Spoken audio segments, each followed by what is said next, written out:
Hello everyone. आज हमारा topic है भ्रष्टाचार, corruption. CCS university syllabus, MA sociology, third semester, course 11, social problems in India, unit third, economic problems. Topic corruption, भ्रष्टाचार। आज इसी topic को लेकर हम चर्चा करेंगे। जैसा कि हम सभी जानते हैं कि हमारे देश में आज की डेट में करप्शन, भ्रष्टाचार बहुत बुरी तरह से फैला हुआ है। इसने हमारे देश को जकड़ा हुआ है। तो इसी पे चर्चा करते हैं। Let's start. लोक जीवन में भ्रष्टाचार एक ऐसी समस्या है जिसका प्रभाव आज समाज के प्रत्येक वर्ग और प्रत्येक व्यक्ति द्वारा अनुभव किया जा रहा है। इस समस्या का संबंध वर्तमान युग में विकसित होने वाले चरित्र के उस संकट से है जिसमें प्रत्येक व्यक्ति अपने व्यक्तिगत लाभ के लिए पद का दुरुपयोग कर रहा है और इससे उत्पन्न विघटन के प्रति दूसरे व्यक्तियों को उत्तरदायी मानता है। भ्रष्टाचार आज समाज के प्रत्येक क्षेत्र में विद्यमान है तथा इसे जीवन की एक सामान्य विधि के रूप में देखा जाने लगा है। आज हम लोग ये नहीं सोचते कि हम किसी भी चीज़ को लेकर भ्रष्टाचार कर रहे हैं, लेकिन हर तीसरा बंदा किसी ना किसी तरीके से भ्रष्टाचार में लिप्त है और कईयों को तो ये भी नहीं पता होता कि वो भ्रष्टाचार एक्चुअल में कर रहा है। तो इसीलिए कहा गया है कि ये इस तरह की समस्या है जो हमारे हर वर्ग पर प्रभाव डाल रही है। ये तो एक मेन लैंग्वेज हुई। अब हम समझते हैं समाजशास्त्रीय दृष्टिकोण से भ्रष्टाचार क्या है, भ्रष्टाचार का अर्थ अकॉर्डिंग टू समाजशास्त्र। क्योंकि हम सोशोलॉजी के विद्यार्थी हैं, इसीलिए सोशोलॉजी के अंतर्गत इसको डिस्कस करते हैं, समझते हैं। व्यक्ति द्वारा किए जाने वाले किसी ऐसे अनुचित कार्य से है जिसे वह अपने पद का लाभ उठाते हुए आर्थिक अथवा अन्य प्रकार के लाभों को प्राप्त करने के लिए करता है। इसका तात्पर्य है कि छल, कपट, विश्वासघात, जालसाजी, पक्षपात, रिश्वत के द्वारा आर्थिक लाभ प्राप्त करना, जानबूझकर अपने दायित्वों की अवहेलना करना अथवा किसी को अनैतिक जीवन व्यतीत करने के लिए बाध्य करना भ्रष्टाचार की विभिन्न अभिव्यक्तियां हैं अकॉर्डिंग टू समाजशास्त्र। तो ये समाजशास्त्रीय रूप में भ्रष्टाचार का अर्थ था। बहुत शॉर्ट में हमने इसको निकाला है। नेक्स्ट चलते हैं राइटर्स की ओर। राइटर है, इसकी परिभाषा देख लेते हैं। इलियट और मैरिल। इलियट और मैरिल क्या कहते हैं? प्रत्यक्ष अथवा अप्रत्यक्ष रूप से व्यक्तिगत लाभ के लिए अपने निर्धारित कर्तव्य की जानबूझकर उपेक्षा करना ही भ्रष्टाचार है। मतलब क्या कहता है मैरिल, इलियट और मैरिल, कि हम प्रत्यक्ष या अप्रत्यक्ष रूप से किसी भी प्रकार से अपने कर्तव्य को, निर्धारित कर्तव्य, किए जाने वाले कर्तव्य को इसलिए भूल जाते हैं क्योंकि उन्हें भूलने से हमें कुछ लाभ होगा, जानबूझकर उपेक्षा करते हैं। भारतीय दंड विधान के अकॉर्डिंग डेफिनेशन क्या दी गई है इसकी? कोई भी सार्वजनिक कर्मचारी वैध पारिश्रमिक के अतिरिक्त अपने या किसी दूसरे व्यक्ति के लिए कोई आर्थिक लाभ इसलिए लेता है कि सरकारी निर्णय पक्षपात रूप से किया जाए तो यह भ्रष्टाचार है। इससे संबंधित व्यक्ति भ्रष्टाचारी है। वास्तव में यह परिभाषा केवल राजकीय कर्मचारियों के जीवन तक ही सीमित है। इसके आधार पर समाज के दूसरे वर्गों में व्याप्त भ्रष्टाचार की प्रकृति को स्पष्ट नहीं किया जा सकता। अब आती है भ्रष्टाचार निरोधक समिति 1964 के द्वारा जो डेफिनेशन दी गई भ्रष्टाचार की। व्यापक अर्थ में एक सार्वजनिक पद या जनजीवन में प्राप्त एक विशेष परिस्थिति से संबंधित शक्ति अथवा प्रभाव का अनुचित या स्वार्थपूर्ण उपयोग करना ही भ्रष्टाचार है। कि यदि हम अपने पद, अपने प्रतिष्ठा का अनुचित रूप से अपने स्वार्थ की पूर्ति करने के लिए फायदा लेते हैं या फिर पक्षपातपूर्ण व्यवहार करते हैं, तो यह भ्रष्टाचार के अकॉर्डिंग आएगा। भ्रष्टाचार की धारणा तथा प्रकृति को निम्नांकित विशेषताओं द्वारा समझाया गया है। जैसे ये डेफिनेशंस आई 1 2 3 करके डेफिनेशंस आई। एक ने बात सभी सेम कहते हैं लेकिन तरीका अलग अलग हो जाता है। अब यही तरीके को क्लियर करेंगी इनकी डेफिनेशंस डेफिनेशंस नहीं, कैरेक्टरिस्टिक्स, विशेषताओं द्वारा ये क्लियर होगा कि भ्रष्टाचार किस किस तरीके से किया जाता है। विशेषता केवल अच्छी नहीं होती, कई बार बुरी भी होती है। बस बात विशेष होनी चाहिए कि एक बच्चा सबसे आगे बैठता है, सबसे ज़्यादा आंसर करता है, वो विशेष हुआ, और एक बच्चा सबसे पीछे बैठता है और आंसर करता है, वो भी विशेष हुआ। और यदि कोई आंसर नहीं करता है, उसे रोज़ खड़ा किया जाता है क्लास में और वो बच्चा आंसर नहीं करता है, तो वो भी विशेष होता है। विशेषता का मतलब ये नहीं कि कोई अच्छाई ही होगी, विशेषता बोले तो कुछ अलग। इनको भी 1 बाय 1 करके डिस्कस करते हैं। जैसे नंबर 1, भ्रष्टाचार एक व्यक्तिक क्रिया है। व्यक्ति द्वारा की जाती है इसलिए व्यक्तिक है। यद्यपि इसका क्षेत्र व्यापक होने के साथ ही यह एक सामूहिक क्रिया का रूप भी ले लेती है कि इसका जैसे जैसे क्षेत्र बड़ा होता जाएगा उसी तरह से ये सामूहिक क्रिया का भी रूप ले लेती है कि अगर ऊपर से चला हुआ भ्रष्टाचार है तो उसकी कनेक्टिविटी सिर्फ एक व्यक्ति तक नहीं रहती बल्कि पूरे समूह तक हो जाती है। जैसे कहीं रिश्वत का पैसा आता है तो वो पूरे के पूरे ग्रुप में बढ़ जाता है, तो उसी के अनुरूप ये पहली जो विशेषता है इसकी आई है कि भ्रष्टाचार एक व्यक्तिक क्रिया है, यद्यपि इसका क्षेत्र व्यापक होने के साथ ही यह एक सामूहिक क्रिया का रूप भी ले लेती है। नंबर 2, भ्रष्टाचार का संबंध व्यक्ति अथवा समूह द्वारा अपने लिए निर्धारित कर्तव्यों की उपेक्षा है कि चाहे वो कर्तव्य एक व्यक्ति का हो चाहे वो पूरे समूह का हो, कर्तव्य तो कर्तव्य होता है। जो भी अपने उस कर्तव्य की उपेक्षा करता है वो भ्रष्टाचारी कहलाएगा। ये इसकी दूसरी विशेषता थी। नंबर 3, यह उपेक्षा आर्थिक अथवा अन्य लाभों को प्राप्त करने के उद्देश्य से की जाती है कि जब भी कोई व्यक्ति या समूह अपने कर्तव्यों की उपेक्षा करेगा तो उसके पीछे कुछ ना कुछ आर्थिक लाभ उसका होगा। यह लाभ प्रत्यक्ष व अप्रत्यक्ष हो सकते हैं कि धन या वस्तु के रूप में हो सकते हैं। या तो हमने धन लिया हो उस व्यक्ति से जिसका हमने पक्ष लिया है, या फिर निष्पक्ष होकर जिसके लिए निर्णय नहीं लिया है, पक्षपातपूर्ण व्यवहार किया है, तो उसके बदले या तो हमने धन लिया है या फिर हमने वस्तु ली है। नंबर 5, भ्रष्टाचार दबाव तत्व नहीं है। भ्रष्टाचार ऐसा कोई तत्व नहीं है जिसके लिए आप पर कोई दबाव डाला जाए कि आप ये काम उल्टा सीधा करो ही। तो ये व्यक्ति अपनी स्वेच्छा से करता है।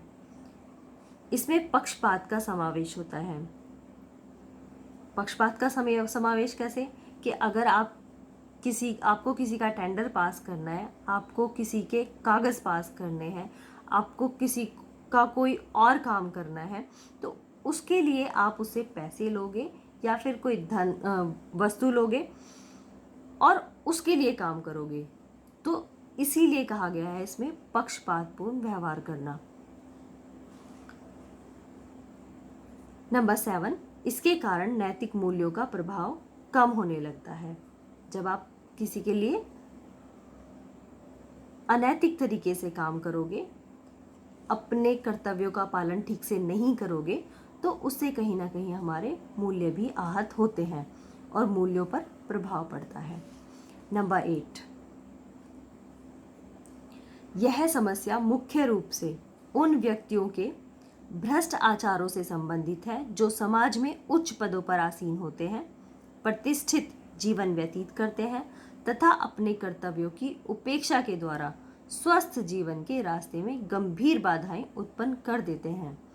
इस दृष्टिकोण से भ्रष्टाचारी व्यक्ति श्वेतवसन अपराधी ही होता है। अभी जैसे हमने कल डिस्कस किया था श्वेतवसन अपराधी को, तो जो भ्रष्टाचारी होता है उसमें सारी की सारी विशेषताएं श्वेतवसन अपराधी वाली ही होती हैं। इसीलिए भ्रष्टाचारी को श्वेतवसन अपराधी भी कहा गया है, जो कि अपने उच्च पदों का फायदा कुछ धन कमाने के लिए करता है। नेक्स्ट पॉइंट आता है, भारत में भ्रष्टाचार की समस्या के विविध रूप, अनेक रूप के। भारत में भ्रष्टाचार की जो समस्याएं हैं उनके कितने सारे रूप निकल कर आते हैं। नंबर 1, राजनीतिज्ञों में भ्रष्टाचार। नंबर 2, सरकारी सेवाओं में भ्रष्टाचार, पुलिस में भ्रष्टाचार। आप ये समझ सकते हो कि राजनीतिज्ञों में किस प्रकार से है। जैसे जब भी टिकट बंटते हैं तो उनमें पैसा बंटता है, तभी किसी को टिकट दिया जाता है। रिश्वतखोरी की समस्या बहुत बड़ी है राजनीतिक में भी।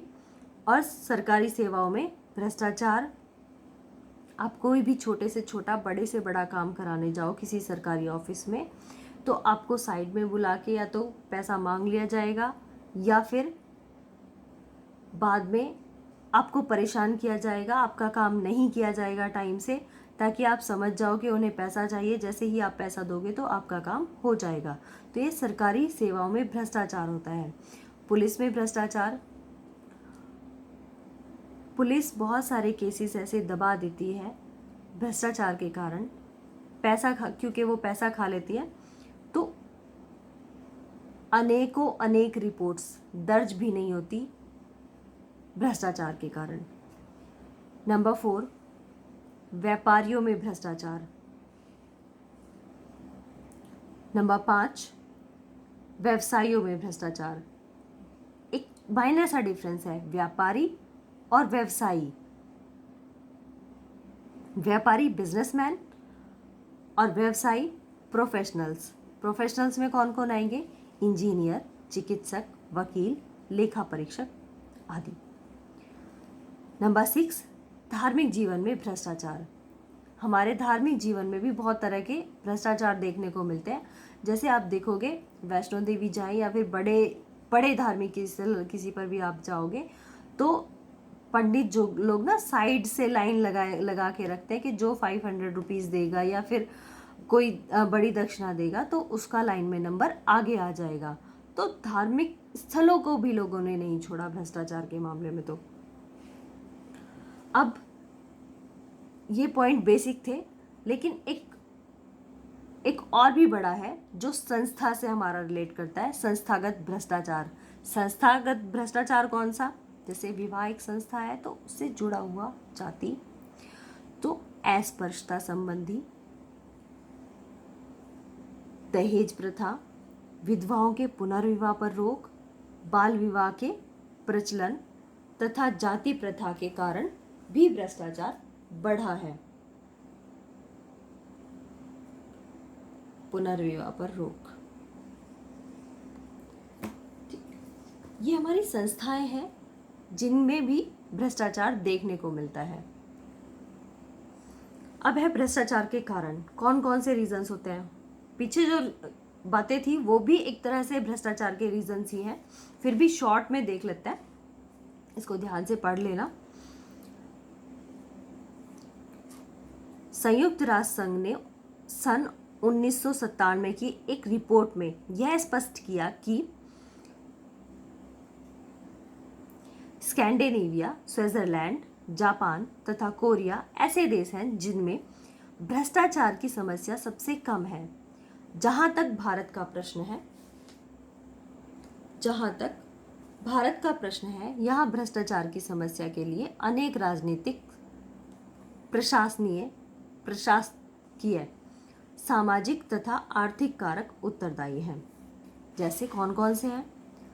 राजनीतिक तुष्टीकरण, कानूनी दोष, नौकरशाही का विस्तार, सेवा स्थायीकरण के नियम। नेक्स्ट वन, संघवाद का दुरुपयोग, सामाजिक मूल्यों में ह्रास, दंड में ढिलाई, प्रशासन की उदासीनता, शिक्षा और आत्मबल की कमी, काला धन। इनको डिस्कस करेंगे, ऑनलाइन क्लास चलेगी तब अपनी। वीडियो बहुत लंबी हो जाएगी नहीं तो। अब है भ्रष्टाचार के दुष्परिणाम। अभी रीजंस हमने देखे, उसके बाद इसके दुष्परिणाम क्या क्या होते हैं, कौन कौन से क्षेत्रों पर पड़ते हैं। आर्थिक क्षेत्र पर पड़ते हैं, सामाजिक क्षेत्र पर पड़ते हैं, अपराधों में वृद्धि होती है, निर्धन वर्ग का कल्पनातीत शोषण होता है भ्रष्टाचार के कारण। कि यदि हम अपना कोई छोटे से छोटा भी काम कराने जाएं, इतना किलोमीटर चलकर जाएंगे, वापस भी आएंगे कई दिन तक। हमें अगर अपनी मार्कशीट में भी एक छोटा सा करेक्शन कराना है तो हमें यूनिवर्सिटी के कई सारे चक्कर काटने पड़ जाते हैं। अगर हमारा बिल जो घर पे आता है, इलेक्ट्रिसिटी बिल, अगर उसमें थोड़ा सा भी करेक्शन हो जाए या फिर उनकी एक मिस्टेक, एक प्लस माइनस हो जाए, तो उसकी वजह से हमें बहुत दिनों तक धक्के खाने पड़ जाते हैं। क्यों? उनकी हल्की सी मिस्टेक हमें बहुत ज़्यादा परेशान कर देती है।